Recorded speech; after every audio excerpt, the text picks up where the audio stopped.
Единственное. Ну, Ну так ты сказала, что будешь ходить, Леш. не буду.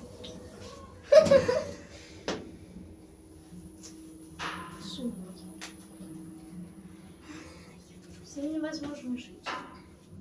10 сейчас. Едь. М? Едь. Пока. Хорошо, тебе